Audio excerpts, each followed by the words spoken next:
प्रदेश में तीसरी बार बनने जा रही भाजपा सरकार का 17 अक्टूबर को पंचकुला में होगा शपथ ग्रहण समारोह। प्रधानमंत्री नरेंद्र मोदी सहित केंद्रीय मंत्री और राज्यों के मुख्यमंत्री समारोह में होंगे शामिल। देश में हर्षोल्लास के साथ आज मनाया जा रहा है दशहरे का पर्व। राष्ट्रपति, उपराष्ट्रपति और प्रधानमंत्री ने देशवासियों को दी विजयदशमी की हार्दिक शुभकामनाएं। विजयदशमी के अवसर पर राष्ट्रीय स्वयंसेवक संघ ने नागपुर में मनाया अपना 99वां स्थापना दिवस। संघ प्रमुख डॉक्टर मोहन भागवत ने शैक्षिक संस्थानों में सांस्कृतिक मूल्यों को विकसित करने की आवश्यकता पर दिया जोर। और कैथल में हुई कार दुर्घटना का शिकार बना एक परिवार। प्रधानमंत्री नरेंद्र मोदी और मुख्यमंत्री नायब सिंह सैनी ने जताया दुख।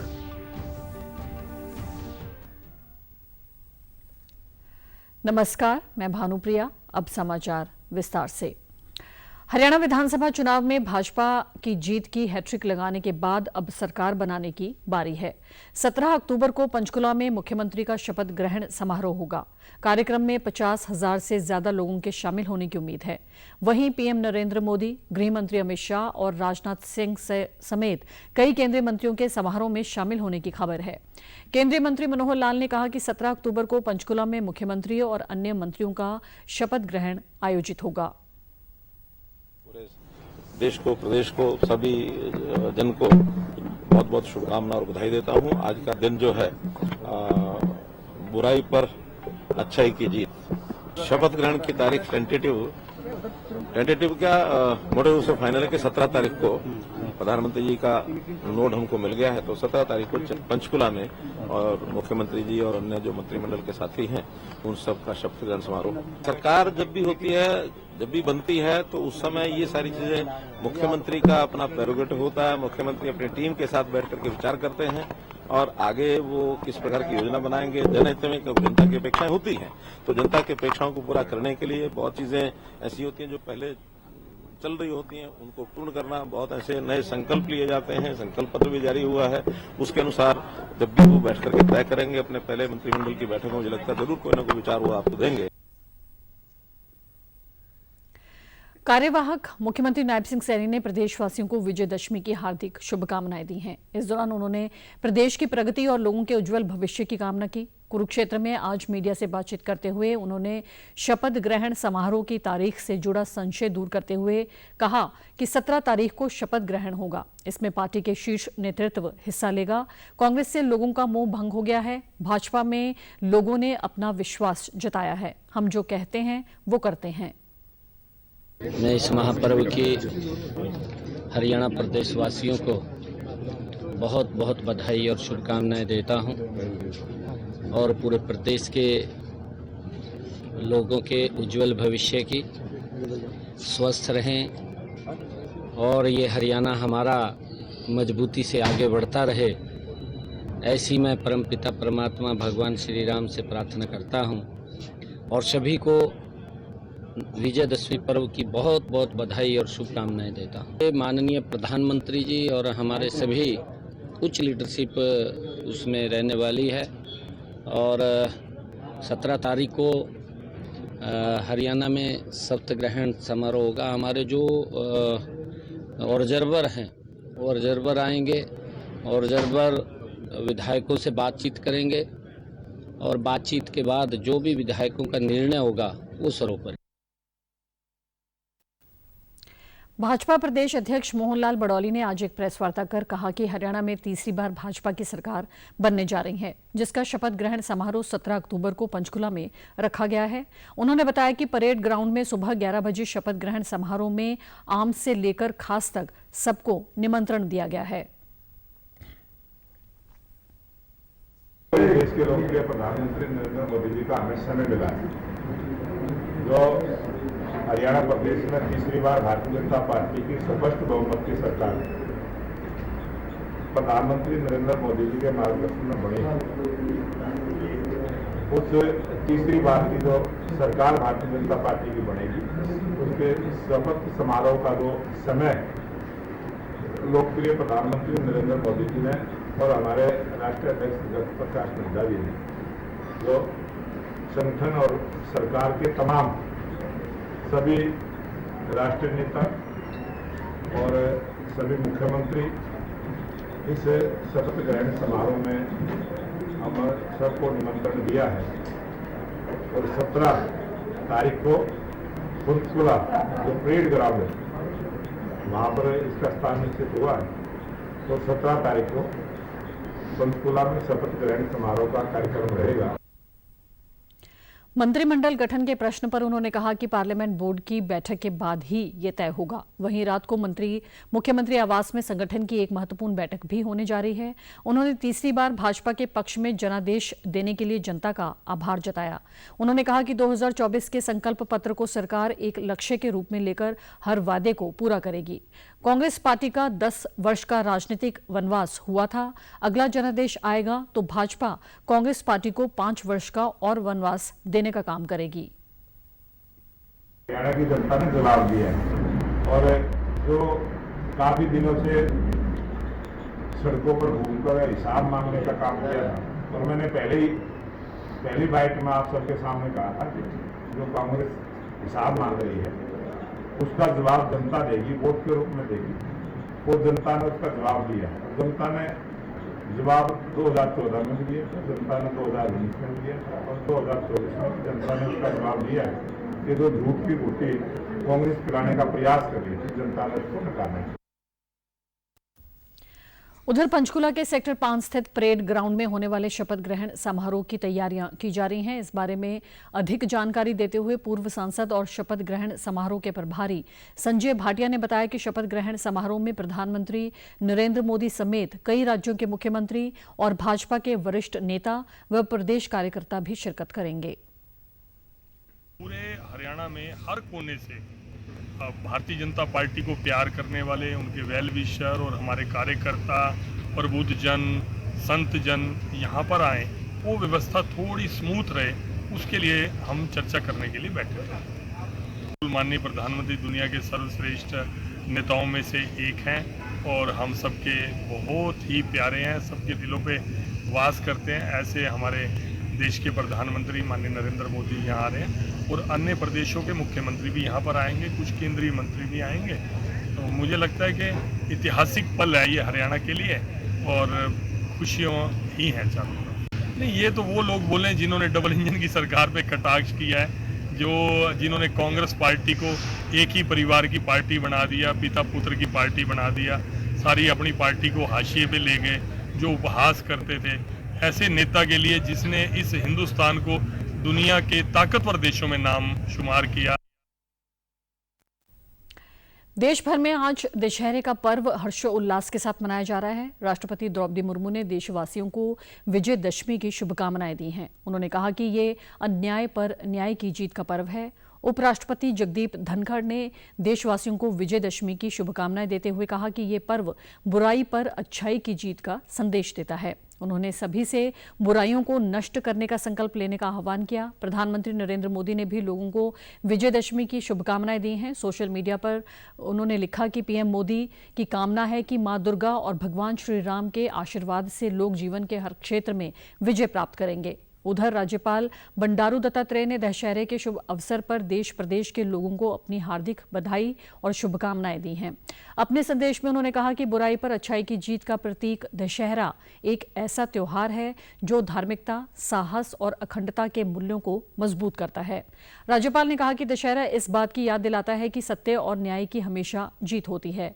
यह हमारे कार्यों पर विचार करने और एक ऐसे समाज के निर्माण के लिए खुद को फिर से प्रतिबद्ध करने का समय है जहां समानता, न्याय और समावेशिता को बल मिले।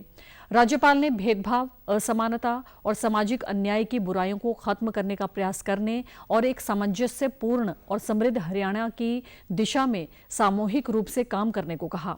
मुख्यमंत्री नायब सिंह सैनी विजयदशमी की उन्होंने भी शुभकामनाएं दी। दशहरा यानी विजयदशमी बुराई पर अच्छाई और अधर्म पर धर्म की जीत के प्रतीक का त्योहार है। पूरे देश में हर्षोल्लास के साथ मनाया जाने वाला ये पर्व दशहरा भगवान राम की रावण पर विजय के रूप में मनाया जाता है। इसे राक्षस महिषासुर पर देवी दुर्गा के विजय के लिए भी जाना जाता है। दशहरा या विजयदशमी भगवान राम की विजय और दुर्गा पूजा रूप के साथ ही शक्ति पूजा के पर्व के रूप में भी मनाते हैं। देश भर में लोग इस दिन रावण के पुतले का दहन करके पूरे उमंग के साथ दशहरे का त्योहार मनाते हैं। उल्लास के साथ पूरे देश में मनाया जाता है। यह दिन बुराई पर अच्छाई, असत्य पर सत्य और अन्याय पर न्याय की विजय का प्रतीक है। भगवान राम ने दशमी के दिन ही रावण का वध कर विजय प्राप्त की थी और देवी दुर्गा ने 9 रात्रि और 10 दिन के युद्ध के बाद महिषासुर पर विजय प्राप्त की थी। इसलिए इसे विजयादशमी भी कहते हैं।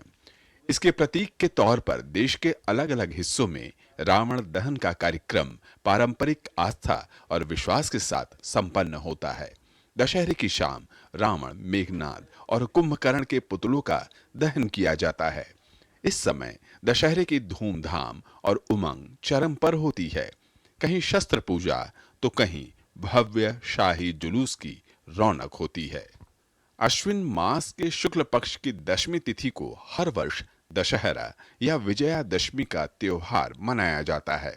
अश्विन मास के शुक्ल पक्ष के पहले दिन से 9वें दिन तक नवरात्रि की धूम होती है। पहले दिन घरों से लेकर मंदिरों में पूजा पाठ के साथ शारदीय नवरात्रि की शुरुआत होती है। नवरात्रि के पहले दिन श्रद्धालु व्रत उपवास रखते हुए भक्ति भाव के साथ घर में पहले घट स्थापना और अखंड ज्योति की स्थापना करते हैं। इसके बाद श्रद्धालु मंदिरों में भी दर्शन करने जाते हैं। नवरात्रि के 9 दिन के दौरान मां दुर्गा के 9 अलग अलग रूपों की पूजा की जाती है। मां दुर्गा के प्रथम रूप को शैलपुत्री, दूसरे को ब्रह्मचारिणी, तीसरे को चंद्रघंटा, चौथे को कुष्मांडा, पांचवे को स्कंद माता, छठे को कात्यायनी, सातवें को कालरात्रि, आठवें को महागौरी और 9वें रूप को सिद्धिदात्री कहा जाता है। धार्मिक मान्यताओं के मुताबिक भगवान राम ने रामेश्वरम में समुद्र के किनारे शारदीय नवरात्रि में 9 दिन तक शक्ति की आराधना की थी और 10वें दिन रावण का वध किया था। इसी दिन दशहरे का त्योहार मनाया जाता है। राष्ट्रीय स्वयंसेवक संघ ने आज विजयदशमी पर नागपुर में अपना 99वां स्थापना दिवस मनाया। इस अवसर पर कार्यक्रम को संबोधित करते हुए संघ के प्रमुख डॉक्टर मोहन भागवत ने शैक्षिक संस्थानों में सांस्कृतिक मूल्यों को विकसित करने की आवश्यकता को रेखांकित किया। उन्होंने कहा कि सांस्कृतिक मूल्यों की कमी के लिए कुछ OTT प्लेटफॉर्म जिम्मेदार हैं और इसे कानून द्वारा नियंत्रित करने की आवश्यकता है। उन्होंने कहा कि प्रौद्योगिकी ने उच्च शिक्षा में बदलाव लाया है और राष्ट्रीय शिक्षा नीति 2020 भारत को एक जीवंत ज्ञान अर्थव्यवस्था में बदल देगी। उन्होंने महिलाओं के खिलाफ अत्याचार पर दुख व्यक्त किया। डॉक्टर भागवत ने संविधान के महत्व पर जोर देते हुए कहा कि संविधान की प्रस्तावना, नीति निर्देशक सिद्धांत, मौलिक कर्तव्य और अधिकारों की जानकारी आम लोगों तक पहुंचनी चाहिए। डॉक्टर भागवत ने कहा कि लोगों के बीच संविधान की इन 4 महत्वपूर्ण बातों का ज्ञान कराने की व्यवस्था होनी चाहिए। सबको कलंकित करने वाली घटना, और ये एक नहीं है, घटना होने ही नहीं देना, इसलिए चौकन्ना रहना चाहिए, सुरक्षा देनी चाहिए।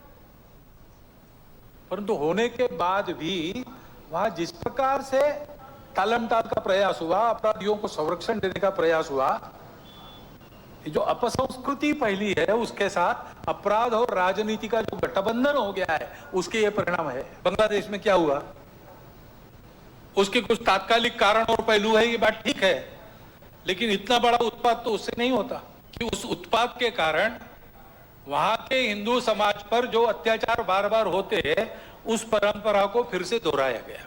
पहली बार वहां का हिंदू संगठित होकर अपने बचाव में रास्ते पर आया, इसलिए कुछ बचाव हो गया। परंतु कहीं कोई गड़बड़ हो, दुर्बलों पर अपना गुस्सा निकालने की। डॉक्टर भागवत ने बांग्लादेश की हालिया स्थिति पर कहा कि बांग्लादेश में कट्टरपंथी विचारधारा ने बांग्लादेश में रहने वाले न केवल हिंदुओं के लिए बल्कि अल्पसंख्यकों के लिए भी असुरक्षा पैदा कर दी है। उन्होंने कहा कि कुछ शक्तियां विचारों को विकृत कर शिक्षण संस्थानों और बौद्धिक जगत पर कब्जा करने की कोशिश कर रही हैं। संघ प्रमुख ने आज सुबह विजयदशमी के अवसर पर शस्त्र पूजा भी की। इससे पहले RSS के स्वयंसेवकों ने शोभा यात्रा भी निकाली। प्रदेश में धान की खरीद पर प्रशासन अपनी नजर बनाए हुए है। मुख्य सचिव से मिले निर्देश के बाद प्रदेश भर के विभिन्न स्थानों पर जाकर उच्च अधिकारी धान की खरीद का जायजा ले रहे हैं। प्रशासनिक सचिव अमनीत पी कुमार ने आज फतेहाबाद पहुंचकर भूना अनाज मंडी का दौरा किया और धान की खरीद का जायजा लिया। इस दौरान उन्होंने आढ़तियों और किसानों की समस्याओं को भी सुना और संबंधित अधिकारियों को समाधान के लिए जरूरी दिशा निर्देश दिए। मीडिया से बातचीत में उन्होंने कहा कि प्रशासन द्वारा फसलों की खरीद के लिए कई प्रबंध किए गए हैं और किसानों को फसल का भुगतान निर्धारित समय सीमा में किया जाना चाहिए। उन्होंने कहा कि सरकार के निर्धारित नियमों और एमएसपी के अनुसार खरीद की जाए। वायु प्रदूषण को रोकने के लिए किसान पराली को जलाने का काम न करें। और अभी सभी किसानों से भी चर्चा हुई है और आढ़ती एसोसिएशन वगैरह सबसे भी। तो आप सभी से दो ही अपील है कि जो प्रबंधन का कार्य है जिला प्रशासन अच्छी तरह कर रहा है, उसके साथ सहयोग रखें।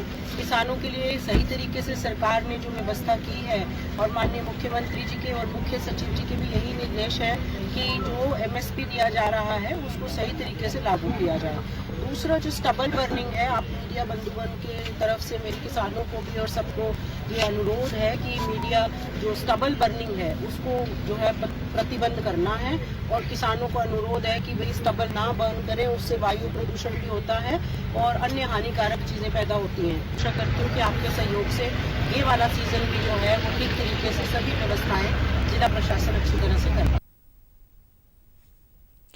पूर्व कैबिनेट मंत्री और बल्लभगढ़ से चुनकर आए भाजपा प्रत्याशी मूलचंद शर्मा अनाज मंडी के दौरे पर पहुंचे और व्यवस्थाओं का जायजा लिया। इस अवसर पर उनके साथ फरीदाबाद के जिला उपायुक्त विक्रम सिंह, एसडीएम मयंक भारद्वाज सहित मंडी के अधिकारी, आढ़ती और किसान मौजूद रहे।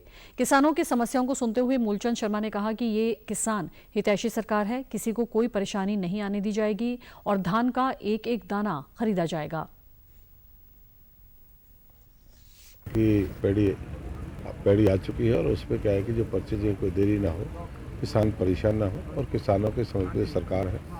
और कई समस्या होती है, कहीं जैसे अभी कई जगह मॉइस्चर कम था, कहीं ज़्यादा था। जो मॉइस्चर नहीं है उनकी परचेजें हो और किसानों की जो जल्दी उनकी परचेजें हो, जल्दी फारिग किया जाए। ये परेशान जैसे जो क्लियर हैं उनकी जल्दी चालू हो जाएगी और जिन्होंने मॉइस्चर ने कहा कि उनको पलटी मार लें, उन्हें जल्दी करके उनके भी साथ साथ जो सरकारी पैमाना उससे कर लेंगे, जो ठीक है उनको उठाने का काम आज से चालू करें। जो भी मंडी में जो सुविधा है, बैठने की है, पानी की है, व्यवस्था है, उनकी पर्चे जो है वो सारी व्यवस्था सरकार करती है। और सरकार आज से 3 दिन पहले सरकार बनी है, दोबारा से हरियाणा में तीसरी बार भारतीय जनता पार्टी की सरकार बनी है और किसानों को भरोसा और विश्वास है। उन्होंने विश्वास के कारण की सरकार बनी है और किसानों को ये सरकार समर्पित है और किसानों के हित में जो भी कार्य से पूरा करें। हिसार से निर्दलीय उम्मीदवार के तौर पर जीतकर आई सावित्री जिंदल ने कल अनाज मंडी पहुंचकर आढ़तियों और किसानों की समस्याएं सुनी। उन्होंने कहा कि मंडी में साफ सफाई और बिजली की व्यवस्था को दुरुस्त किया जाएगा। पानी रुकने से फसल खराब होने सहित सभी छोटी बड़ी समस्याओं पर ध्यान दिया जाएगा। उन्होंने बताया कि सरकारी स्कूल मंदिर के प्रांगण में चल रहा है, जिसे जल्द ही अनाज मंडी में शिफ्ट किया जाएगा। मंत्री पद की रेस में नाम शामिल होने के सवाल पर उन्होंने कहा कि इसके ऊपर अभी कोई विचार नहीं किया है। अगर उन्हें मंत्री पद के लिए बुलाया जाएगा तो वह अवश्य पहुंचेंगी। मेरी जनता ने तो जिससे मुझे प्यार दिया है, मैं अपनी जनता का इसी तरह से सेवा कर सकूं, मैं यही चाहती हूँ। मंडी के अंदर तो मंडी के सारे फर्श जो है नीचे हैं, तो पानी यहाँ पर बहुत जल्दी भर जाता है और जल्दी निकलता नहीं, तो जो उनकी फसल होती है वो ख़राब हो जाती है। तो सबसे बड़ी तो पानी की समस्या है और फिर बिजली की लाइट कम है, शौचालय ठीक नहीं है, तो सफाई व्यवस्था भी ठीक नहीं है। तो यही चीज़ इन्होंने बताई है। तो इन सब का मैं सरकार के सहयोग से पूरा ठीक कराने का पूरा प्रयास करूँगी। जो हमारी छोटी छोटी समस्याएँ हैं पहले हम उनको दूर करवाएंगे और कोई मेजर लगेगा तो फिर उसको भी ध्यान में रखना है। तो जो चीज़ मिलती है आदमी सभी लेने को तैयार होते हैं, कौन छोड़ता है। इसके बारे में पूरा मुझे मालूम नहीं, क्योंकि पहले स्कूल तो बनवा दिया गया था, ये अभी भी मंदिर में स्कूल चल रहा है, तो उसके लिए कई बार प्रॉब्लम हो जाती है, तो मैं उसके लिए भी बात करूंगी। रोहतक विधानसभा क्षेत्र से कांग्रेस के नव निर्वाचित सदस्य भारत भूषण बत्रा ने इलेक्ट्रॉनिक वोटिंग मशीन पर सवाल उठाते हुए भारतीय निर्वाचन आयोग से जवाब देने को कहा है। रोहतक में कल वे पत्रकारों से बातचीत कर रहे थे। इस दौरान उन्होंने कहा कि कई जगह पर ईवीएम में 99% बैटरी चार्ज मिली है, इसलिए ये संदेह पैदा होता है। 60% से 70% तक बैटरी चार्ज मिलती तो बात समझ में आती है, लेकिन इतने दिन तक रखे रहने के बावजूद ईवीएम की बैटरी 99% चार्ज कैसे मिली है? ऐसे में सवाल उठना लाजमी है। चुनाव आयोग को इस बारे में जवाब देना चाहिए। हालांकि ईवीएम के बारे में सुप्रीम कोर्ट स्पष्ट कर चुका है, लेकिन ये तकनीकी सवाल है।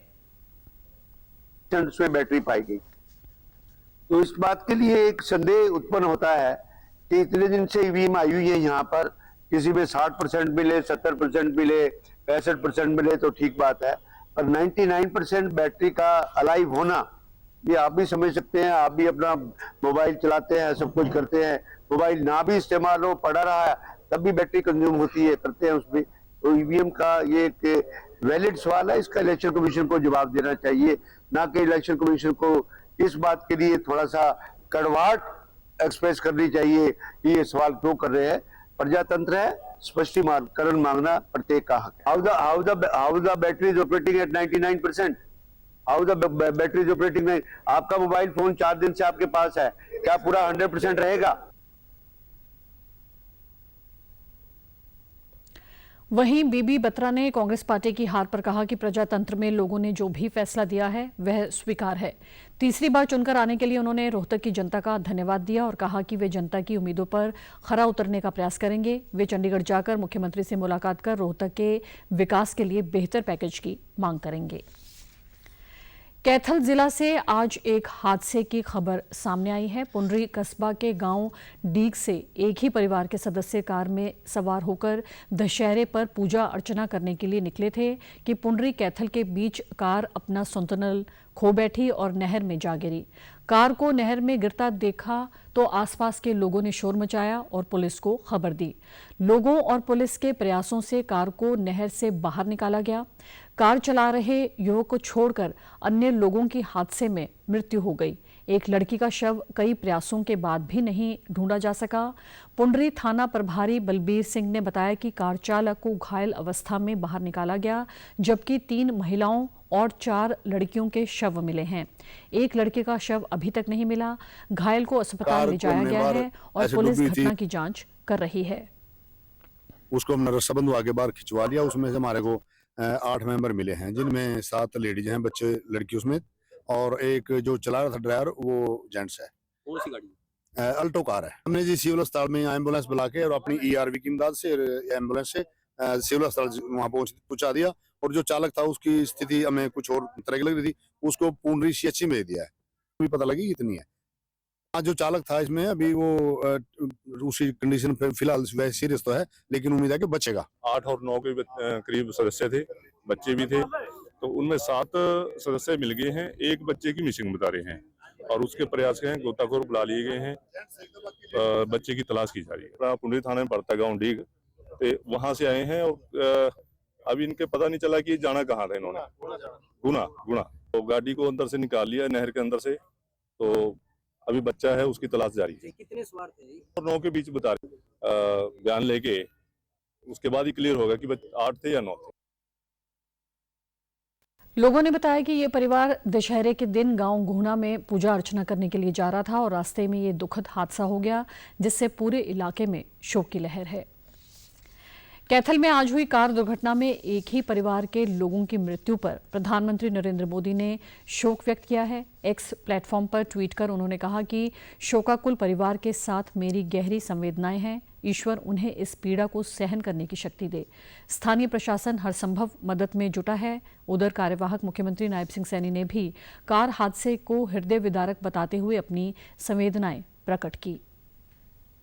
के प्रति मेरी संवेदनाएं हैं, गहरी संवेदनाएं हैं, और इस दुख की घड़ी में हमारा सरकार पूर्ण रूप से परिवार के साथ है।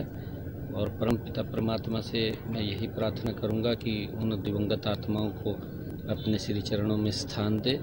ऐसी परमपिता परमात्मा से मैं कामना करता हूं। केंद्र सरकार ने सिख फॉर जस्टिस संगठन को 5 वर्षों के लिए गैर कानूनी घोषित किया है। इस संबंध में आधिकारिक अधिसूचना जारी की गई है। सिख फॉर जस्टिस पर लगे प्रतिबंध पर हिसार के उपायुक्त प्रदीप दहिया ने बताया कि गैर कानूनी गतिविधियां अधिनियम 1967 के प्रावधानों के अनुसार सिख फॉर जस्टिस को गैर कानूनी संगठन घोषित किया गया है। उन्होंने बताया कि 5 साल की अतिरिक्त अवधि को बढ़ाने की अधिसूचना 9 जुलाई 2024 को प्रकाशित की गई थी। उन्होंने आमजन से अपील करते हुए कहा कि वे सिख फॉर जस्टिस की गतिविधियों में शामिल होने या उनका समर्थन करने से पूरी तरह से बचें। इस संगठन के साथ किसी भी तरह की गतिविधि में शामिल होने पर कानूनी कार्रवाई की जाएगी। 1967 के तहत सिख फॉर जस्टिस संस्था को इलीगल घोषित किए जाने का प्रोसेस किया जा रहा है। इसके तहत 26 लोगों ने नोटिस किया हुआ है, जिसमें उन्होंने 30 दिन के अंदर इसका जवाब देना है। सभी इस आदिवासियों से ये अपील की जाती है कि कोई भी व्यक्ति इनकी किसी भी एक्टिविटी में शामिल ना हो, ना ही इनका कोई समर्थन करे, ना ही जो ये मैसेज करते हैं सोशल मीडिया पे उसको प्रोपेगेट करें और ऐसी गतिविधियों से बचें। अन्यथा जो इनको सपोर्ट करेगा उन पर भी कार्रवाई की जाएगी कानून के अनुसार। कुरुक्षेत्र विश्वविद्यालय में आयोजित होने वाले इंडो पैसिफिक अंतर्राष्ट्रीय सम्मेलन में भारतीय नौसेना के वाइस एडमिरल तरुण सोबती मुख्य अतिथि होंगे। 14-15 अक्टूबर को सम्मेलन का आयोजन किया जाएगा। इस 2 दिवसीय उच्च स्तरीय सम्मेलन में विश्व भर के बुद्धिजीवी और 10 से अधिक देशों के प्रतिनिधि शामिल होंगे। विश्वविद्यालय के कुलपति प्रोफेसर सोमनाथ सचदेवा ने बताया कि विदेश मंत्रालय के सहयोग से आयोजित इस सम्मेलन में कई देशों के राजदूत इंडो पैसिफिक क्षेत्र की सुरक्षा, जलवायु परिवर्तन और सतत विकास पर मंथन करेंगे। यह तीसरा अंतर्राष्ट्रीय सम्मेलन भारत प्रशांत क्षेत्र से संबंधित राष्ट्रीय, क्षेत्रीय और वैश्विक नीतियों को आकार देने में मील का पत्थर साबित होगा। ये होने जा रही है और इसमें देश विदेश से बहुत प्रमुख हस्तियां जो है उसमें पार्टिसिपेट कर रही हैं और मुझे बहुत खुशी है कि हमारे जो deputy chief of naval staff जो हमारे वाइस एडमिरल सोबती जी हैं वो इसके अंदर हमारे मुख्य अतिथि रहने वाले हैं। तो आने वाले समय के अंदर इस ओशन इकोनॉमी के द्वारा हम लोग बहुत सारा एम्प्लॉयमेंट जनरेट कर सकते हैं, बहुत सारे रिसोर्सेज, नए रिसोर्सेज को हम लोग जनरेट कर सकते हैं और ये इंडो पैसिफिक रीजन जो है ये स्ट्रेटेजिक पॉइंट ऑफ व्यू से हमारी डिफेंस के पॉइंट ऑफ व्यू से बड़ा महत्वपूर्ण क्षेत्र है। हरियाणा स्वास्थ्य विभाग ने राज्य के सभी मुख्य चिकित्सा अधिकारियों और अपने अपने जिलों में मेडिकल बोर्ड गठित करने का निर्देश जारी किया है। इसका उद्देश्य विभिन्न विभागों, बोर्डों और निगमों में ग्रुप सी और डी के विभिन्न पदों के लिए सफल उम्मीदवारों की मेडिकल जांच को सुविधाजनक बनाना है, जिसकी घोषणा हरियाणा कर्मचारी चयन आयोग द्वारा शीघ्र ही किए जाने की उम्मीद है। सभी मुख्य चिकित्सा अधिकारियों को जारी एक पत्र में कहा गया है कि सभी जिलों में मेडिकल बोर्ड की शीघ्र स्थापना से ये सुनिश्चित हो सकेगा कि सफल उम्मीदवारों की मेडिकल जांच यथासंभव शीघ्रता से की जा सके। समाचारों में आज इतना ही। नमस्कार।